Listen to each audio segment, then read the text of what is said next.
अथ श्री महादेवस्तुतिः। देवा ऊचुः नमो भवाय सर्वाय रुद्राय वरदाय च पशूनां पतये नित्य उग्राय च कपर्दिने महादेवाय भीमाय त्रयंबकाय विशाम्पते ईश्वराय भगघ्नाय नमस्त्वन्धकघातिने नीलग्रीवाय भीमाय वेधसां पतये नमः कुमारशत्रुविघ्नाय कुमारजननाय च विलोहिताय धूम्राय धराय क्रथनाय च नित्यं नीलशिखण्डाय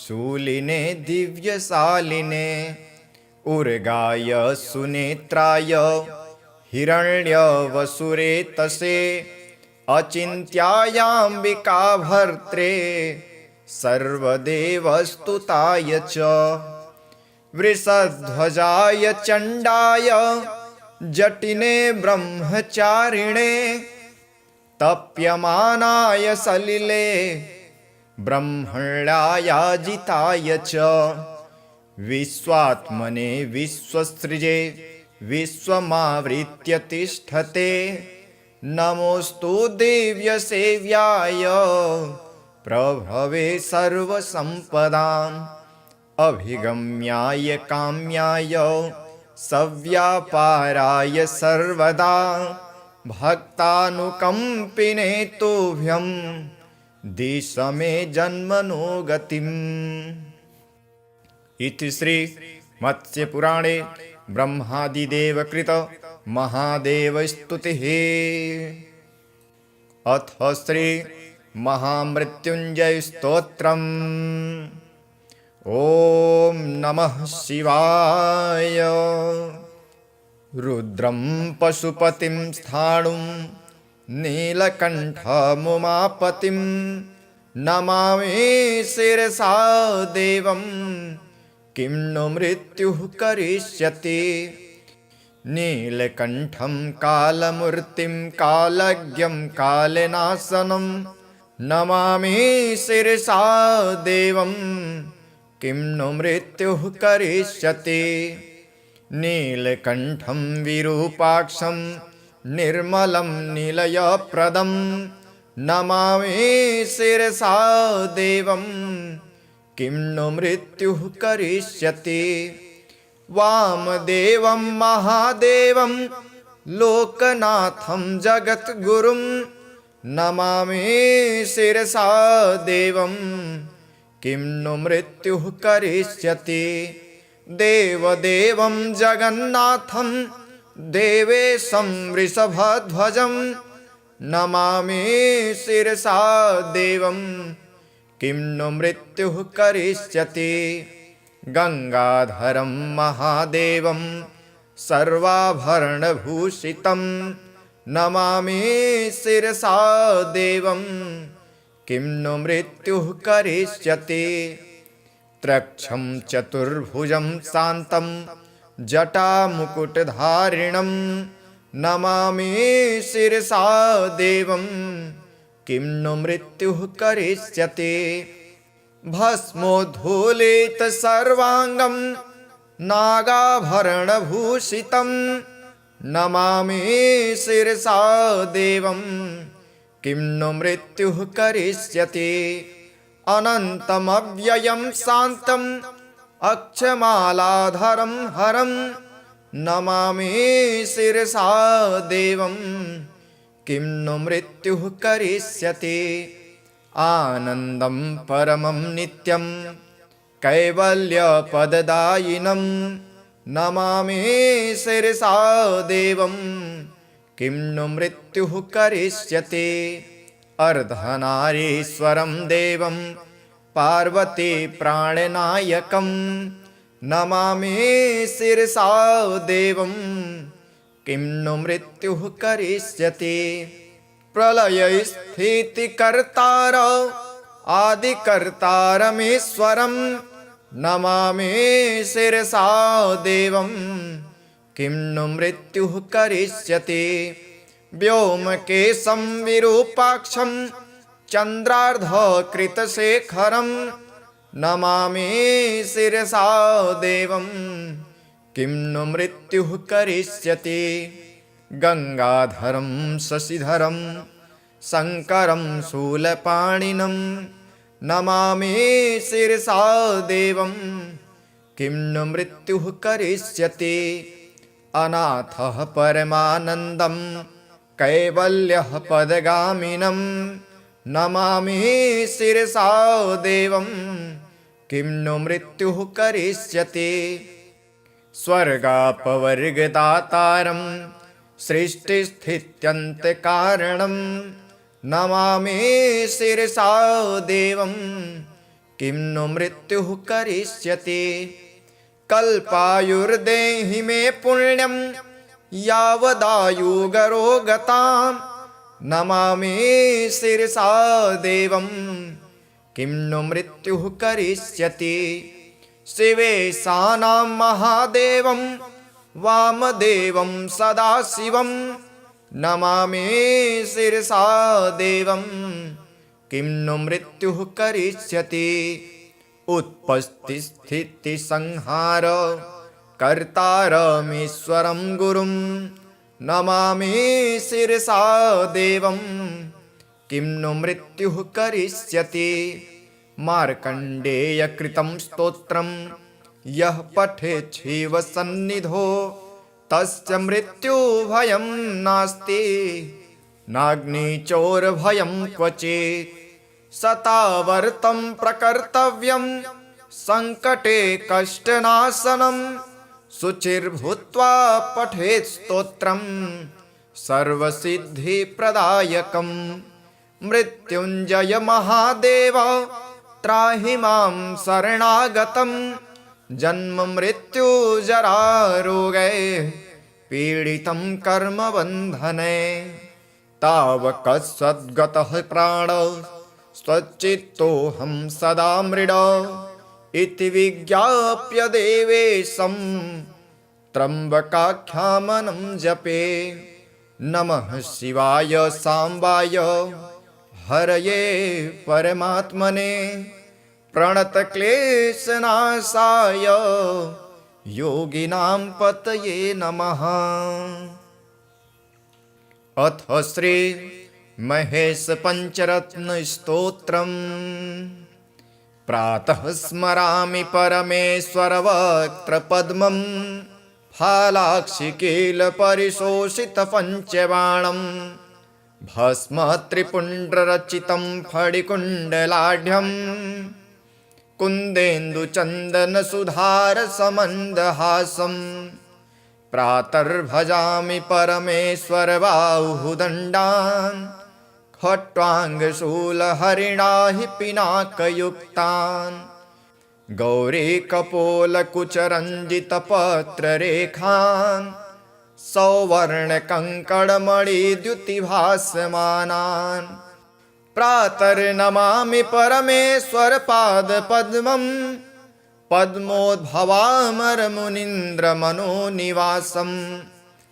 पद्माक्षनेत्रसरसीरुहपूजनीयं पद्माङ्कुशध्वजसरोरुहलाक्षनाढ्यं प्रातः स्मरामि परमेश्वर पुण्यमूर्तिं कर्पूरकुन्दधवलं गजचर्मचेलं गंगाधरं घनकपर्दिविभासमानं कात्यायने तनुविभूषितवामभागं प्रातः स्मरामि परमेश्वर पुण्यनाम श्रेयःप्रदं सकलदुःखविनाशहेतुं संसारतापशमनं कलिकल्मषघ्नं गोकोटिदानफलदं स्मरणेन पुंसां श्रीपञ्चरत्नानि महेश्वरस्य भक्त्या पठेद्यः प्रयतः प्रभाते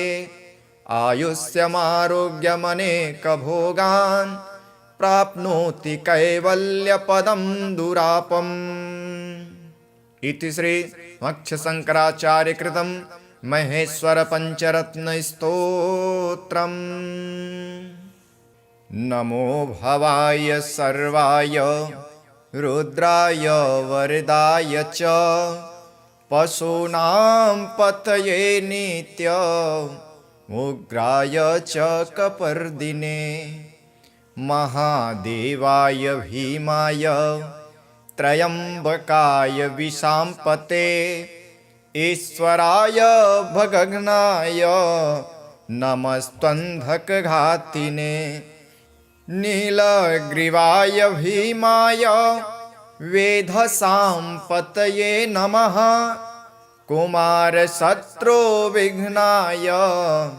कुमारजननाय च विलोहिताय धूम्राय धराय क्रथनाय च नित्यं नीलशिखण्डाय शूलिने दिव्यशालिने उर्गाय सुनेत्राय हिरण्यवसुरेतसे अचिन्त्यायाम्बिकाभर्त्रे सर्वदेवस्तुताय च वृषध्वजाय चण्डाय जटिने ब्रह्मचारिणे तप्यमानाय सलिले ब्रह्मण्यायाजिताय च विश्वात्मने विश्वसृजे विश्वमावृत्य तिष्ठते नमोऽस्तु दिव्यसेव्याय प्रभवे सर्वसम्पदाम्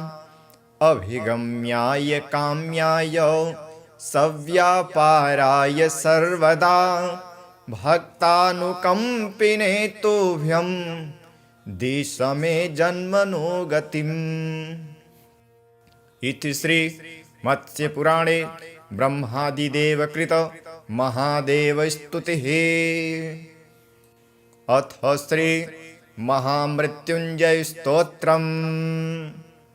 ॐ नमः शिवाय।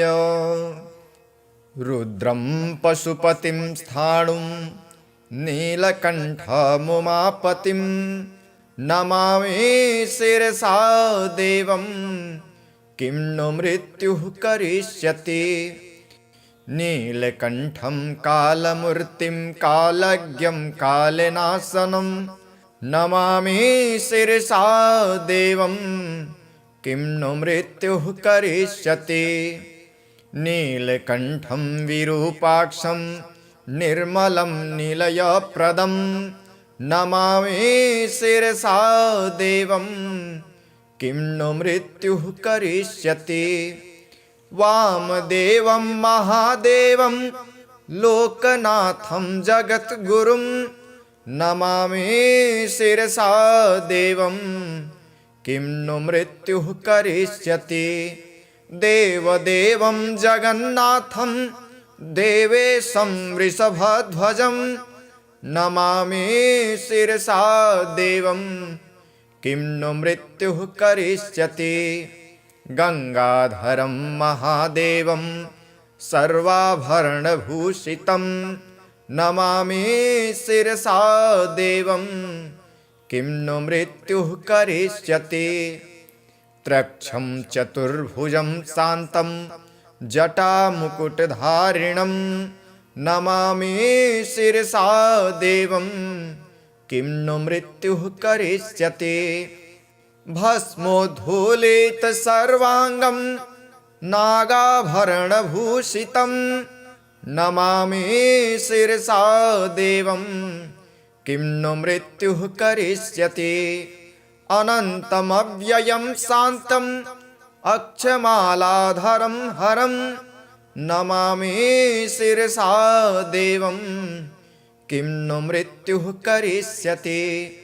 आनन्दं परमं नित्यं कैवल्यपददायिनं नमामि शिरसा देवं किं नु मृत्युः करिष्यति। अर्धनारीश्वरं देवं पार्वती प्राणनायकं नमामि शिरसा देवं किं नु मृत्युः करिष्यति। प्रलयस्थितिकर्तार आदिकर्तारमीश्वरं नमामि शिरसा देवं किं नु मृत्युः करिष्यति। व्योमकेशं विरूपाक्षं चन्द्रार्धकृतशेखरं नमामि शिरसा देवं किं नु मृत्युः करिष्यति। गंगाधरं शशिधरं शङ्करं शूलपाणिनं नमामि शिरसा देवं किं नु मृत्युः करिष्यति।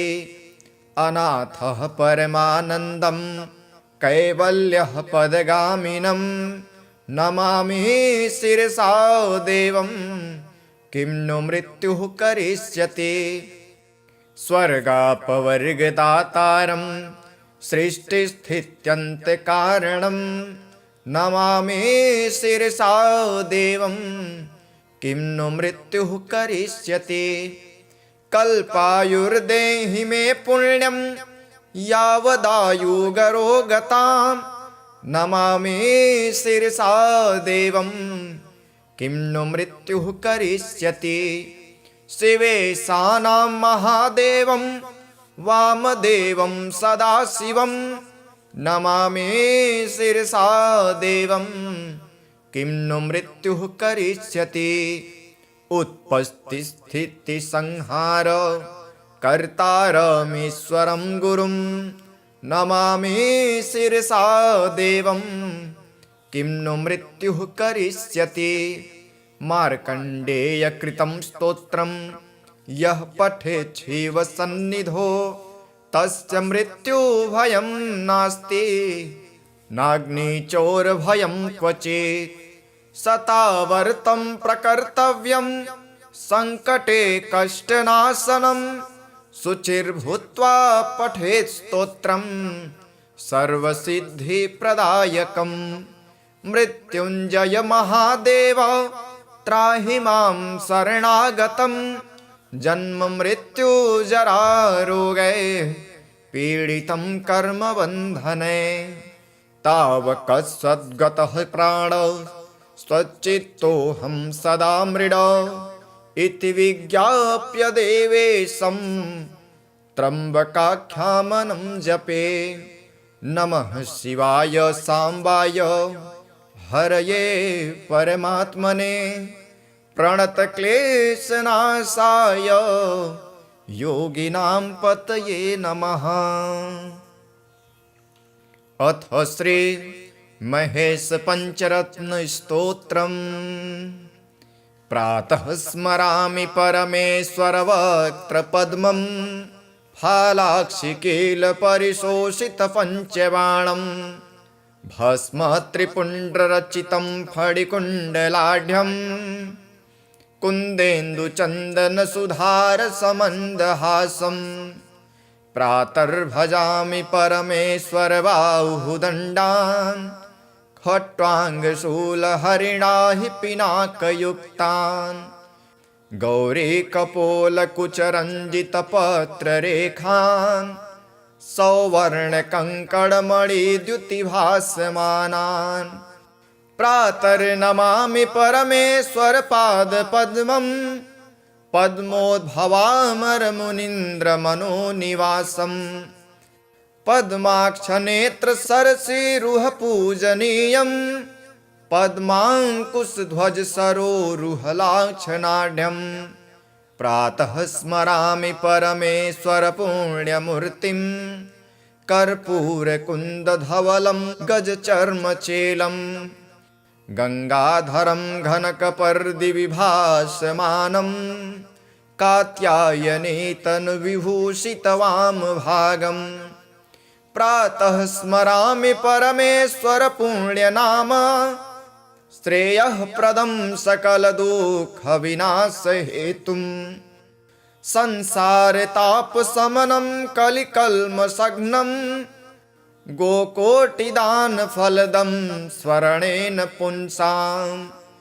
श्रीपञ्चरत्नानि महेश्वरस्य भक्त्या पठेद्यः प्रयतः प्रभाते आयुष्यमारोग्यमनेकभोगान् प्राप्नोति कैवल्यपदं दुरापम्। इति श्री मत्स्यशङ्कराचार्य कृतं महेश्वर पंचरत्न स्तोत्रम्। नमो भवाय सर्वाय रुद्राय वरदाय च पशूनां पतये नित्य उग्राय च कपर्दिने महादेवाय भीमाय त्रयंबकाय विशाम्पते ईश्वराय भगघ्नाय नमस्त्वन्धकघातिने नीलग्रीवाय भीमाय वेधसां पतये नमः कुमारशत्रुविघ्नाय कुमारजननाय च विलोहिताय धूम्राय धराय क्रथनाय च नित्यं नीलशिखण्डाय शूलिने दिव्यशालिने उर्गाय सुनेत्राय हिरण्यवसुरेतसे अचिन्त्यायाम्बिका भर्त्रे सर्वदेवस्तुताय च वृषध्वजाय चण्डाय जटिने ब्रह्मचारिणे तप्यमानाय सलिले ब्रह्मण्यायाजिताय च विश्वात्मने विश्वसृजे विश्वमावृत्य तिष्ठते नमोस्तु दिव्यसेव्याय प्रभवे सर्वसम्पदाम् अभिगम्याय काम्याय सव्यापाराय सर्वदा भक्तानुकम्पिने तुभ्यं दिश मे जन्मनो गतिम्। इति श्री मत्स्यपुराणे ब्रह्मादिदेवकृत महादेवस्तुतिः। अथ श्री महामृत्युञ्जय स्तोत्रम्। ॐ नमः शिवाय। रुद्रं पशुपतिं स्थाणुं नीलकण्ठमुमापतिं नमामि शिरसा देवं किं नु मृत्युः करिष्यति। नीलकण्ठं कालमूर्तिं कालज्ञं कालनाशनं नमामि शिरसा देवं किं नु मृत्युः करिष्यति। नीलकण्ठं विरूपाक्षं निर्मलं निलयप्रदं नमामि शिरसा देवं किं नु मृत्युः करिष्यति। वामदेवं महादेवं लोकनाथं जगद्गुरुं नमामि शिरसा देवं किं नु मृत्युः करिष्यति।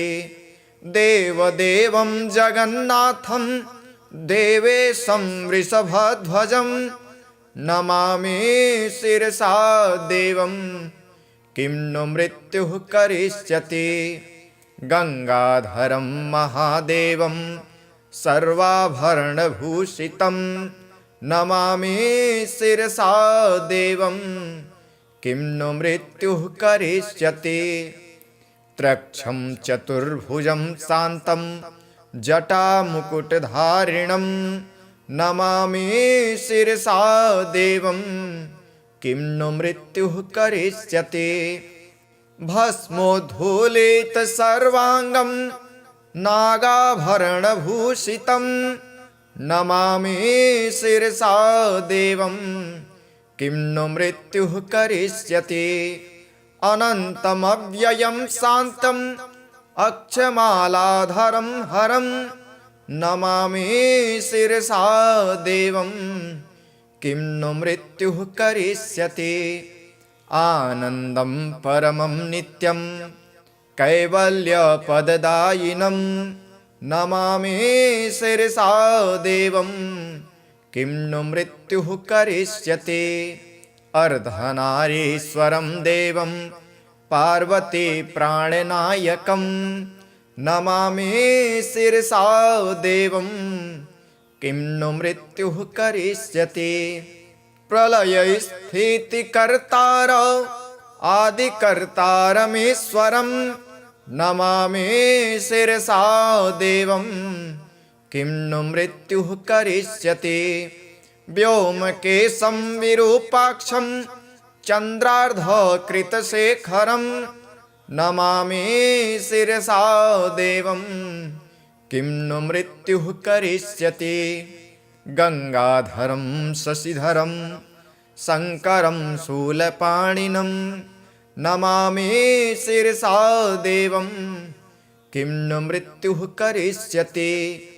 अनाथः परमानन्दं कैवल्यः पदगामिनं नमामि शिरसा देवं किं नु मृत्युः करिष्यति। स्वर्गापवर्गदातारं सृष्टिस्थित्यन्तकारणं नमामि शिरसा देवं किं नु मृत्युः करिष्यति। कल्पायुर्देहि मे पुण्यं यावदायुगरोगतां नमामि शिरसा देवं किं नु मृत्युः करिष्यति। शिवेशानां महादेवं वामदेवं सदाशिवं नमामि शिरसा देवं किं नु मृत्युः करिष्यति। उत्पत्तिस्थितिसंहार कर्तारमीश्वरं गुरुं नमामि शिरसा देवं किं नु मृत्युः करिष्यति। मार्कण्डेयकृतं स्तोत्रं यः पठेत् शिवसन्निधौ तस्य मृत्युभयं नास्ति नाग्निचोरभयं क्वचित्। शतावर्तं प्रकर्तव्यं सङ्कटे कष्टनाशनं शुचिर्भूत्वा पठेत् स्तोत्रं सर्वसिद्धिप्रदायकं। मृत्युञ्जय महादेव त्राहि मां शरणागतं जन्म मृत्यु जरा रोगे पीडितं कर्मबन्धने। तावकसद्गतः प्राण स्वच्चित्तोऽहं सदा मृड इति विज्ञाप्य देवेशं त्र्यम्बकाख्यामनं जपे। नमः शिवाय साम्बाय हरये परमात्मने प्रणतक्लेशनाशाय योगिनां पतये नमः। अथ श्री महेश पंचरत्नस्तोत्रम्। प्रातः स्मरामि परमेश्वरवक्त्रपद्मं फालाक्षिकीलपरिशोषितपञ्चबाणं भस्मत्रिपुण्ड्ररचितं फणिकुण्डलाढ्यं कुन्देन्दुचन्दनसुधारसमन्दहासं। प्रातर्भजामि परमेश्वरबाहुदण्डान् खट्वाङ्गशूलहरिणाहि पिनाकयुक्तान्। गौरीकपोलकुचरञ्जितपत्ररेखान् सौवर्णकङ्कणमणिद्युतिभासमानान्। प्रातर्नमामि परमेश्वरपादपद्मं पद्मोद्भवामरमुनीन्द्रमनोनिवासं। पद्माक्षनेत्रसरसीरुहपूजनीयं पद्माङ्कुशध्वजसरोरुहलाक्षनाढ्यं। प्रातः स्मरामि परमेश्वरपुण्यमूर्तिं कर्पूरकुन्दधवलं गजचर्मचेलं। गङ्गाधरं घनकपर्दिविभासमानं कात्यायनीतनुविभूषितवामभागम्। प्रातः स्मरामि परमेश्वरपुण्यनाम श्रेयःप्रदं सकलदुःखविनाशहेतुं।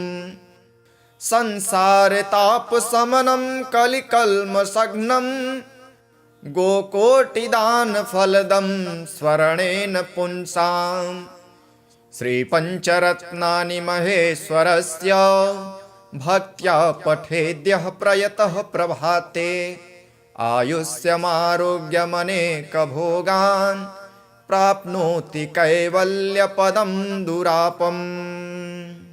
इति श्री मत्स्यशङ्कराचार्यकृतं महेश्वरपञ्चरत्नस्तोत्रम्। नमो भवाय सर्वाय रुद्राय वरदाय च पशूनां पतये नित्य उग्राय च कपर्दिने महादेवाय भीमाय त्रयम्बकाय विशाम्पते ईश्वराय भगघ्नाय नमस्त्वन्धकघातिने नीलग्रीवाय भीमाय वेधसाम्पतये नमः कुमारशत्रुविघ्नाय कुमारजननाय च विलोहिताय धूम्राय धराय क्रथनाय च नित्यं नीलशिखण्डाय शूलिने दिव्यशालिने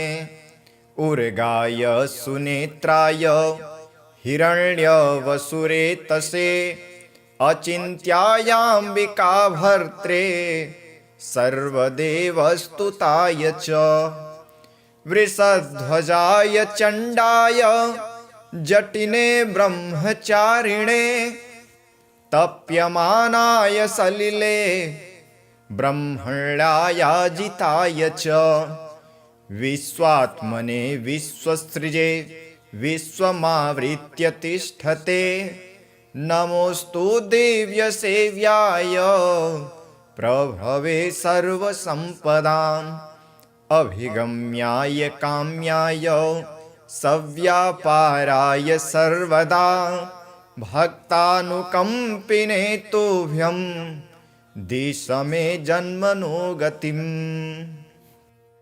इति श्री मत्स्यपुराणे ब्रह्मादिदेवकृत महादेवस्तुतिः। अथ श्री महामृत्युञ्जय स्तोत्रम्। ॐ नमः शिवाय। रुद्रं पशुपतिं स्थाणुं नीलकण्ठमुमापतिं नमामि शिरसा देवं किं नु मृत्युः करिष्यति। नीलकण्ठं कालमूर्तिं कालज्ञं कालनाशनं नमामि शिरसा देवं किं नु मृत्युः करिष्यति। नीलकण्ठं विरूपाक्षं निर्मलं निलयप्रदं नमामि शिरसा देवं किं नु मृत्युः करिष्यति। वामदेवं महादेवं लोकनाथं जगद्गुरुं नमामि शिरसा देवं किं नु मृत्युः करिष्यति। देवदेवं जगन्नाथं देवेशं वृषभध्वजं नमामि शिरसा देवं किं नु मृत्युः करिष्यति। गंगाधरं महादेवं सर्वाभरणभूषितं नमामि शिरसा देवं किं नु मृत्युः करिष्यति। त्रक्षं चतुर्भुजं शान्तं जटामुकुटधारिणं नमामि शिरसा देवं किं नु मृत्युः करिष्यति। भस्मोद्धूलितसर्वाङ्गं नागाभरणभूषितं नमामि शिरसा देवं किं नु मृत्युः करिष्यति। अनन्तमव्ययं शान्तम् अक्षमालाधरं हरं नमामि शिरसा देवं किं नु मृत्युः करिष्यति। आनन्दं परमं नित्यं कैवल्यपददायिनं नमामि शिरसा देवं किं नु मृत्युः करिष्यति। अर्धनारीश्वरं देवं पार्वती प्राणनायकं नमामि शिरसा देवं किं नु मृत्युः करिष्यति। प्रलयस्थितिकर्तार आदिकर्तारमीश्वरं नमामि शिरसा देवं किं नु मृत्युः करिष्यति। व्योमकेशं विरूपाक्षं चन्द्रार्धकृतशेखरं नमामि शिरसा देवं किं नु मृत्युः करिष्यति। गंगाधरं शशिधरं शङ्करं शूलपाणिनं नमामि शिरसा देवं किं नु मृत्युः करिष्यति। अनाथः परमानन्दं कैवल्यः पदगामिनं नमामि शिरसा देवं किं नु मृत्युः करिष्यति। स्वर्गापवर्गदातारं सृष्टिस्थित्यन्तकारणं नमामि शिरसा देवं किं नु मृत्युः करिष्यति। कल्पायुर्देहि मे पुण्यं यावदायुगरोगतां नमामि शिरसा देवं किं नु मृत्युः करिष्यति।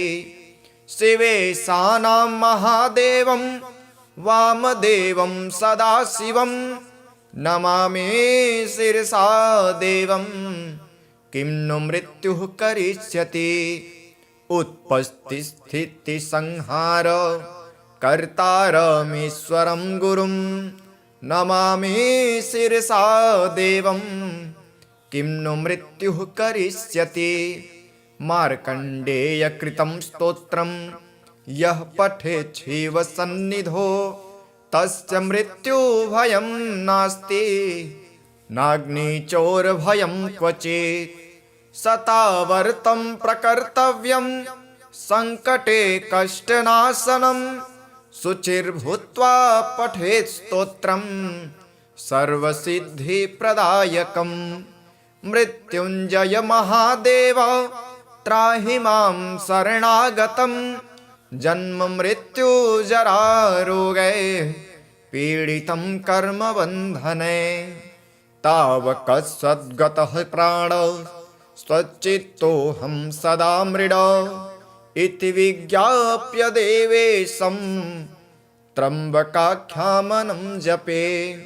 नमः शिवाय साम्बाय हरये परमात्मने प्रणतक्लेशनाशाय योगिनां पतये नमः। अथ श्री महेश पंचरत्न स्तोत्रम्। प्रातः स्मरामि परमेश्वर वक्त्रपद्मं फालाक्षिकील परिशोषित पंचबाणं भस्म त्रिपुण्ड्ररचितं फणिकुण्डलाढ्यं कुन्देन्दुचन्दनसुधारसमन्दहासं। प्रातर्भजामि परमेश्वर बाहुदण्डान् खट्वाङ्गशूलहरिणाहि पिनाकयुक्तान्। गौरीकपोलकुचरञ्जितपत्ररेखान् सौवर्णकङ्कणमणिद्युतिभासमानान्। प्रातर्नमामि परमेश्वर पादपद्मं पद्मोद्भवामरमुनीन्द्रमनोनिवासं।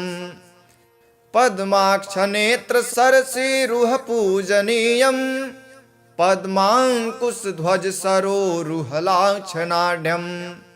प्रातः स्मरामि परमेश्वर पुण्यमूर्तिं कर्पूरकुन्दधवलं गजचर्मचेलं।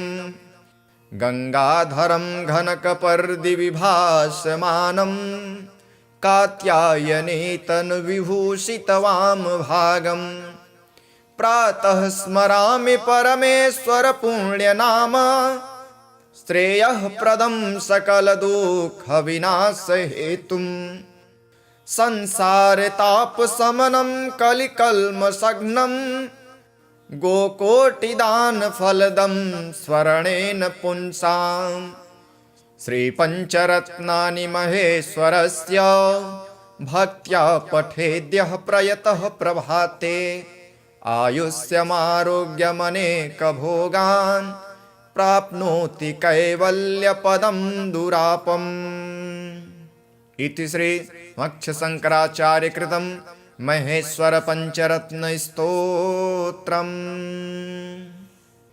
नमो भवाय सर्वाय रुद्राय वरदाय च पशूनां पतये नित्य उग्राय च कपर्दिने महादेवाय भीमाय त्रयंबकाय विशाम्पते ईश्वराय भगघ्नाय नमस्त्वन्धकघातिने नीलग्रीवाय भीमाय वेधसां पतये नमः कुमारशत्रुविघ्नाय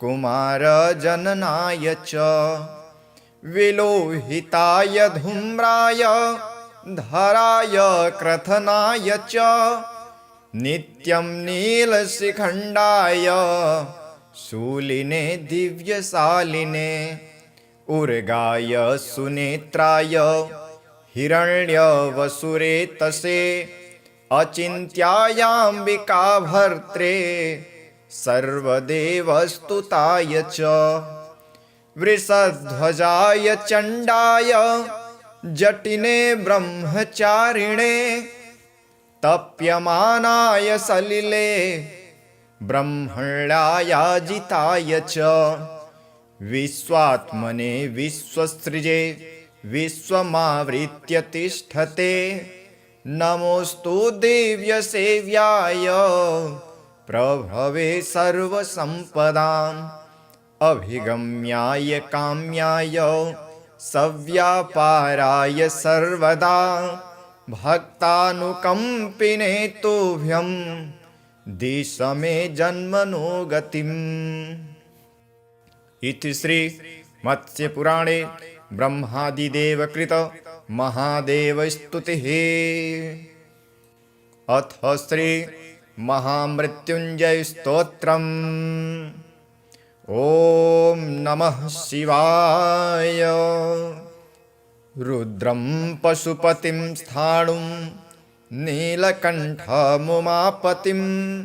नमामि शिरसा देवं किं नु मृत्युः करिष्यति।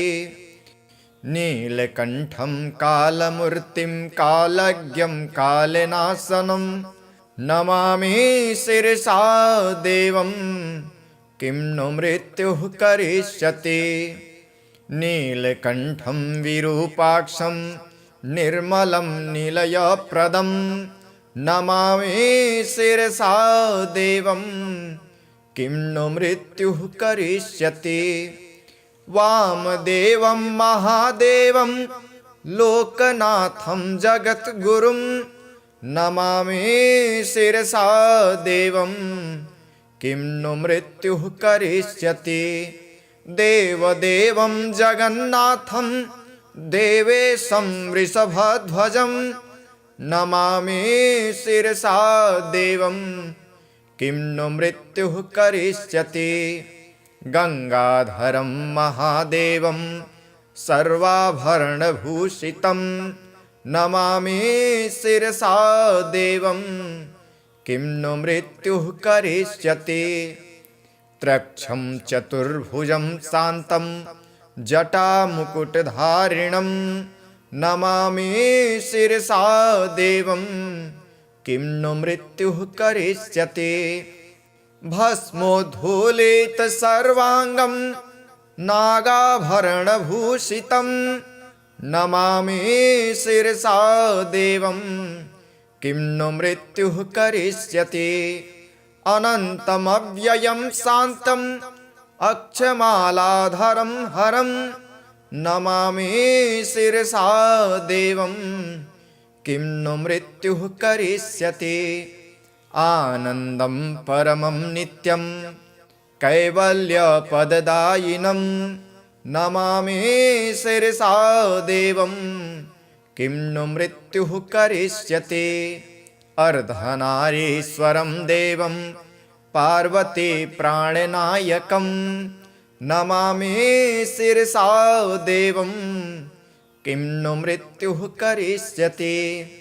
प्रलयस्थितिकर्तार आदिकर्तारमीश्वरं नमामि शिरसा देवं किं नु मृत्युः करिष्यति। व्योमकेशं विरूपाक्षं चन्द्रार्धकृतशेखरं नमामि शिरसा देवं किं नु मृत्युः करिष्यति।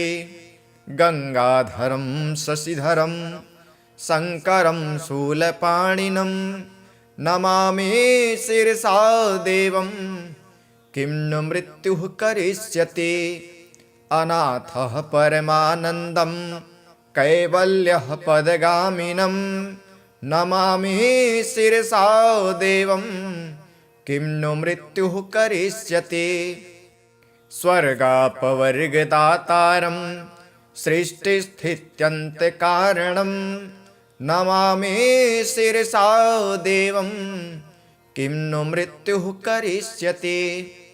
कल्पायुर्देहि मे पुण्यं यावदायुगरोगतां नमामि शिरसा देवं किं नु मृत्युः करिष्यति। शिवेशानां महादेवं वामदेवं सदाशिवं नमामि शिरसा देवं किं नु मृत्युः करिष्यति। उत्पत्तिस्थितिसंहार कर्तारमीश्वरं गुरुं नमामि शिरसा देवं किं नु मृत्युः करिष्यति। मार्कण्डेयकृतं स्तोत्रं यः पठेत् शिवसन्निधौ तस्य मृत्युभयं नास्ति नाग्निचोरभयं क्वचित्। शतावर्तं प्रकर्तव्यं संकटे कष्टनाशनं शुचिर्भूत्वा पठेत् स्तोत्रं सर्वसिद्धिप्रदायकं। मृत्युञ्जय महादेव त्राहि मां शरणागतं जन्म मृत्यु जरा रोगै पीडितं कर्मबन्धने। तावकसद्गतः प्राण स्वच्चित्तोऽहं सदा मृड इति विज्ञाप्य देवेशं त्र्यम्बकाख्यामनं जपे। नमः शिवाय साम्बाय हरये परमात्मने प्रणतक्लेशनाशाय योगिनां पतये नमः। अथ श्री महेश पंचरत्न स्तोत्रम्। प्रातः स्मरामि परमेश्वर वक्त्रपद्मं फालाक्षिकील परिशोषित पंचबाणं भस्म त्रिपुण्ड्ररचितं फडिकुण्डलाढ्यं कुन्देन्दुचन्दनसुधारसमन्दहासं।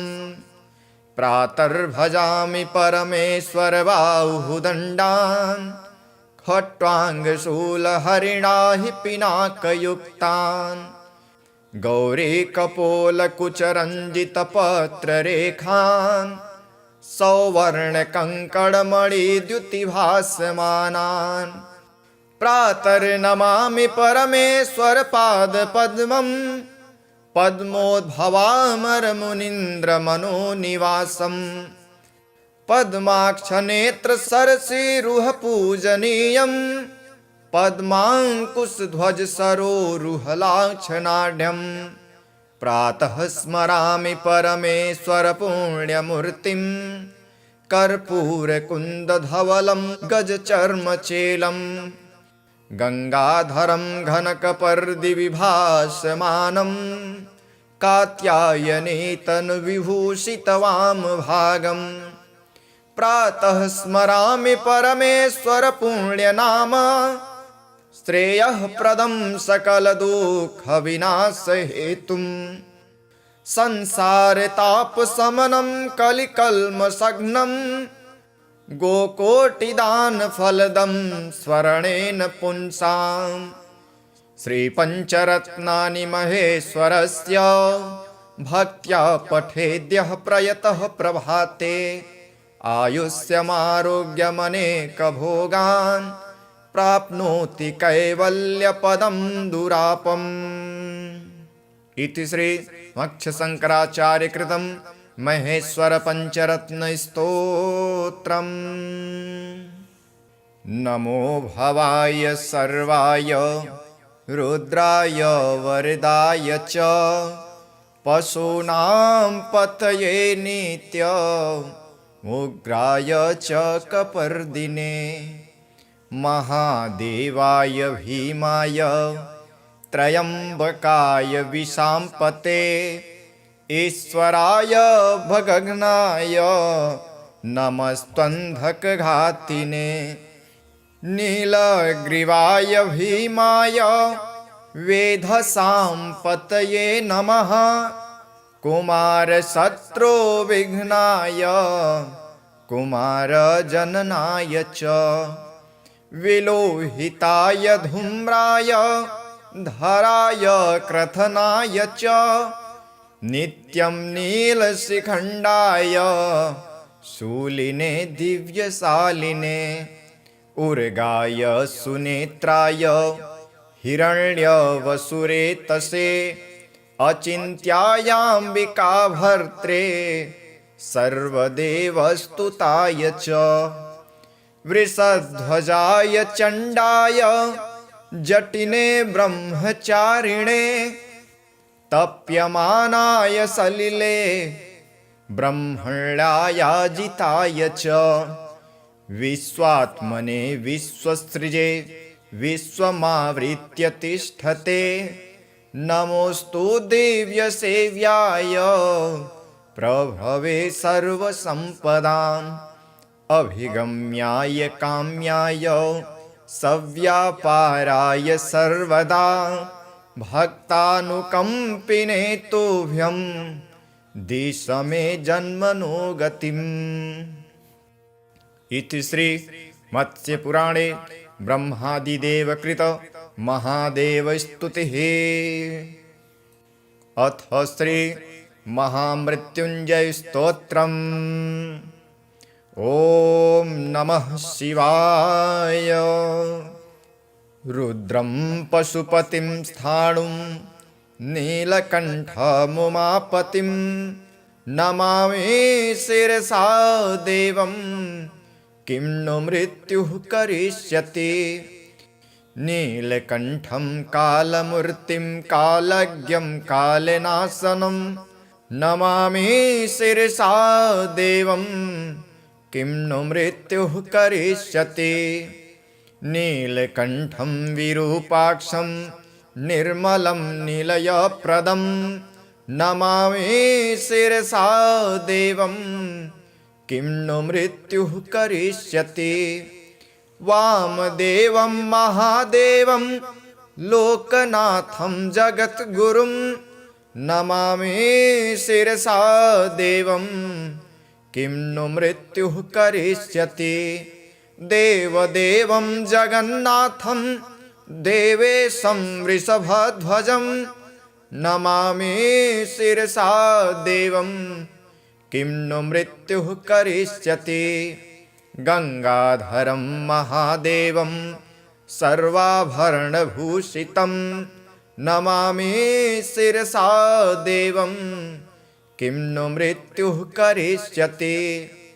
त्रक्षं चतुर्भुजं शान्तं जटामुकुटधारिणं नमामि शिरसा देवं किं नु मृत्युः करिष्यति। भस्मोद्धूलित सर्वांगं नागाभरणभूषितं नमामि शिरसा देवं किं नु मृत्युः करिष्यति। अनन्तमव्ययं शान्तम् अक्षमालाधरं हरं नमामि शिरसा देवं किं नु मृत्युः करिष्यति। आनन्दं परमं नित्यं कैवल्यपददायिनं नमामि शिरसा देवं किं नु मृत्युः करिष्यति। अर्धनारीश्वरं देवं पार्वती प्राणनायकं नमामि शिरसा देवं किं नु मृत्युः करिष्यति। प्रलयस्थितिकर्तार आदिकर्तारमीश्वरं नमामि शिरसा देवं किं नु मृत्युः करिष्यति। व्योमकेशं विरूपाक्षं चन्द्रार्धकृतशेखरं नमामि शिरसा देवं किं नु मृत्युः करिष्यति। गंगाधरं शशिधरं शङ्करं शूलपाणिनं नमामि शिरसा देवं किं नु मृत्युः करिष्यति। अनाथः परमानन्दं कैवल्यः पदगामिनं नमामि शिरसा देवं किं नु मृत्युः करिष्यति। स्वर्गापवर्गदातारं सृष्टिस्थित्यन्तकारणं नमामि शिरसा देवं किं नु मृत्युः करिष्यति। कल्पायुर्देहि मे पुण्यं यावदायुगरोगतां नमामि शिरसा देवं किं नु मृत्युः करिष्यति। शिवेशानां महादेवं वामदेवं सदाशिवं नमामि शिरसा देवं किं नु मृत्युः करिष्यति। उत्पत्तिस्थितिसंहार कर्तारमीश्वरं गुरुं नमामि शिरसा देवं किं नु मृत्युः करिष्यति। मार्कण्डेयकृतं स्तोत्रं यः पठेत् शिवसन्निधौ तस्य मृत्युभयं नास्ति नाग्निचोरभयं क्वचित्। शतावर्तं प्रकर्तव्यं संकटे कष्टनाशनं शुचिर्भूत्वा पठेत् स्तोत्रं सर्वसिद्धिप्रदायकं। मृत्युञ्जय महादेव त्राहि मां शरणागतं जन्म मृत्यु जरा रोगे पीडितं कर्मबन्धने। तावकसद्गतः प्राण स्वच्चित्तोऽहं सदा मृड इति विज्ञाप्य देवेशं त्र्यम्बकाख्यामनं जपे। नमः शिवाय साम्बाय हरये परमात्मने प्रणतक्लेशनाशाय योगिनां पतये नमः। अथ श्री महेश पंचरत्न स्तोत्रम्।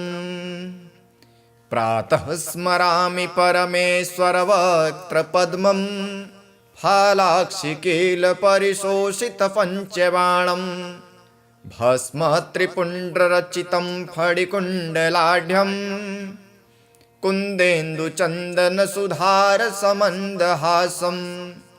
प्रातर्भजामि परमेश्वर बाहुदण्डान् खट्वाङ्गशूलहरिणाहि पिनाकयुक्तान्। गौरीकपोलकुचरञ्जितपत्ररेखान् सौवर्णकङ्कणमणिद्युतिभासमानान्। प्रातर्नमामि परमेश्वर पादपद्मं पद्मोद्भवामरमुनीन्द्रमनोनिवासं। पद्माक्षनेत्रसरसीरुहपूजनीयं पद्माङ्कुशध्वजसरोरुहलाक्षनाढ्यं। प्रातः स्मरामि परमेश्वर पुण्यमूर्तिं कर्पूरकुन्दधवलं गजचर्मचेलं गङ्गाधरं घनकपर्दिविभासमानं कात्यायने तनुविभूषितवामभागम् प्रातः स्मरामि परमेश्वरपुण्यनाम श्रेयःप्रदं सकलदुःखविनाशहेतुं संसारतापशमनं कलिकल्मषघ्नं गोकोटिदानफलदं स्मरणेन पुंसां श्रीपञ्चरत्नानि महेश्वरस्य भक्त्या पठेद्यः प्रयतः प्रभाते आयुष्यमारोग्यमनेकभोगान् प्राप्नोति कैवल्यपदं दुरापम्। इति श्री मत्स्यशङ्कराचार्यकृतं महेश्वरपञ्चरत्नस्तोत्रम्। नमो भवाय सर्वाय रुद्राय वरदाय च पशूनां पतये नित्य उग्राय च कपर्दिने महादेवाय भीमाय त्रयम्बकाय विशाम्पते ईश्वराय भगघ्नाय नमस्त्वन्धकघातिने नीलग्रीवाय भीमाय वेधसां पतये नमः कुमारशत्रुविघ्नाय कुमारजननाय च विलोहिताय धूम्राय धराय क्रथनाय च नित्यं नीलशिखण्डाय शूलिने दिव्यशालिने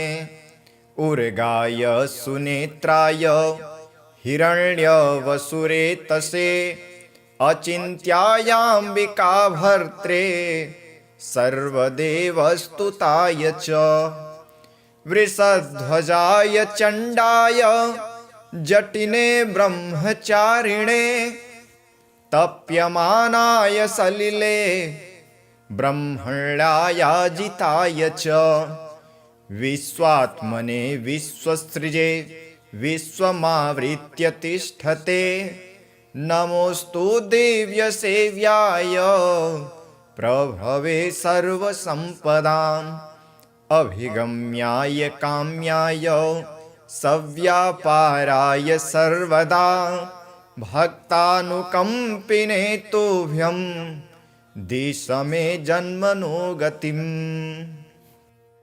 इति श्री मत्स्यपुराणे ब्रह्मादिदेवकृत महादेवस्तुतिः। अथ श्री महामृत्युञ्जय स्तोत्रम्। ॐ नमः शिवाय। रुद्रं पशुपतिं स्थाणुं नीलकण्ठमुमापतिं नमामि शिरसा देवं किं नु मृत्युः करिष्यति। नीलकण्ठं कालमूर्तिं कालज्ञं कालनाशनं नमामि शिरसा देवं किं नु मृत्युः करिष्यति। नीलकण्ठं विरूपाक्षं निर्मलं निलयप्रदं नमामि शिरसा देवं किं नु मृत्युः करिष्यति। वामदेवं महादेवं लोकनाथं जगद्गुरुं नमामि शिरसा देवं किं नु मृत्युः करिष्यति। देवदेवं जगन्नाथं देवेशं वृषभध्वजं नमामि शिरसा देवं किं नु मृत्युः करिष्यति। गङ्गाधरं महादेवं सर्वाभरणभूषितं नमामि शिरसा देवं किं नु मृत्युः करिष्यति। त्रक्षं चतुर्भुजं शान्तं जटामुकुटधारिणं नमामि शिरसा देवं किं नु मृत्युः करिष्यति। भस्मोद्धूलित सर्वांगं नागाभरणभूषितं नमामि शिरसा देवं किं नु मृत्युः करिष्यति अनन्तमव्ययं शान्तम् अक्षमालाधरं हरं नमामि शिरसा देवं किं नु मृत्युः करिष्यति आनन्दं परमं नित्यं कैवल्यपददायिनं नमामि शिरसा देवं किं नु मृत्युः करिष्यति अर्धनारीश्वरं देवं पार्वती प्राणनायकं नमामि शिरसा देवं किं नु मृत्युः करिष्यति प्रलयस्थितिकर्तार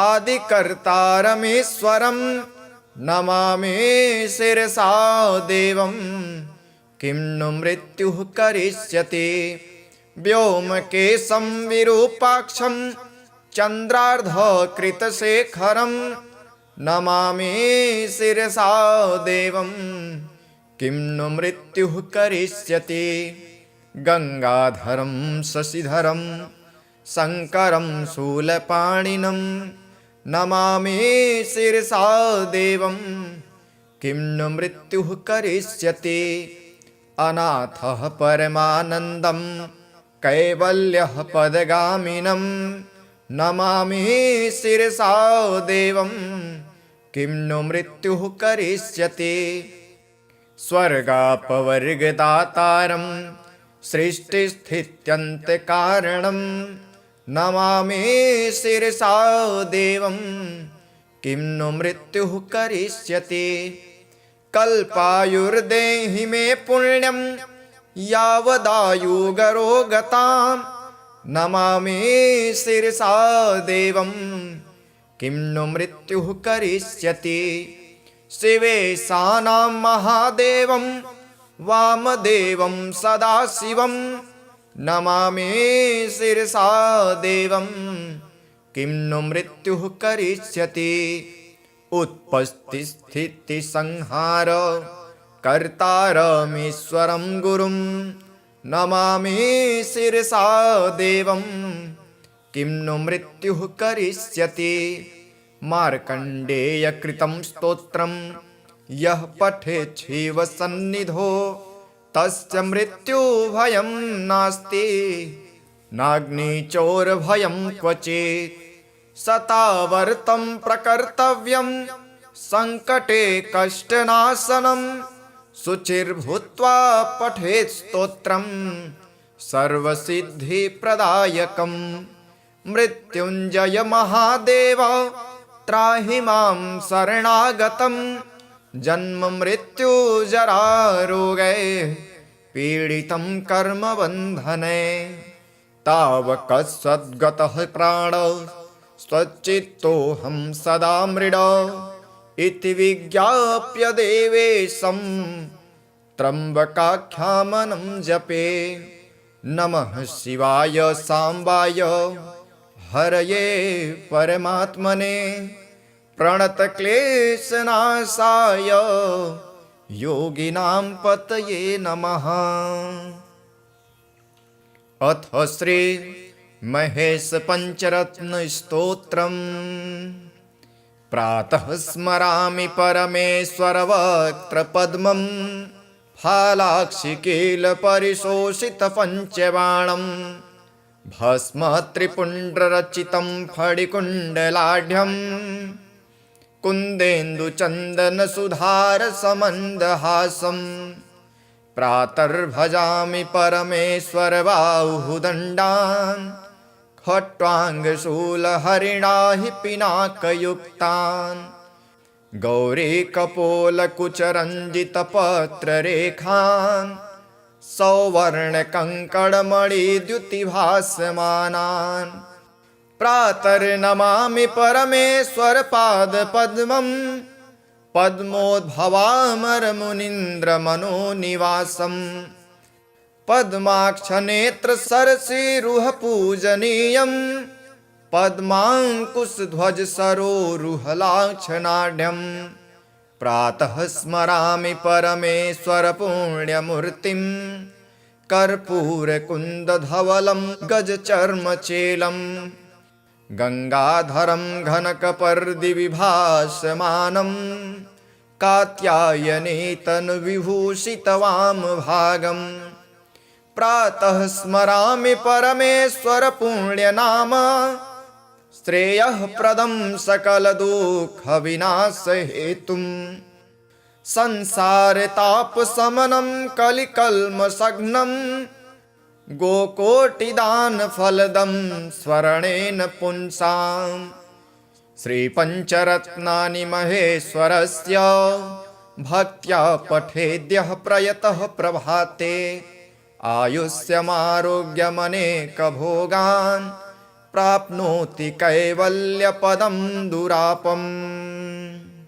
इति श्री मत्स्यशङ्कराचार्यकृतं महेश्वर पञ्चरत्नस्तोत्रम्।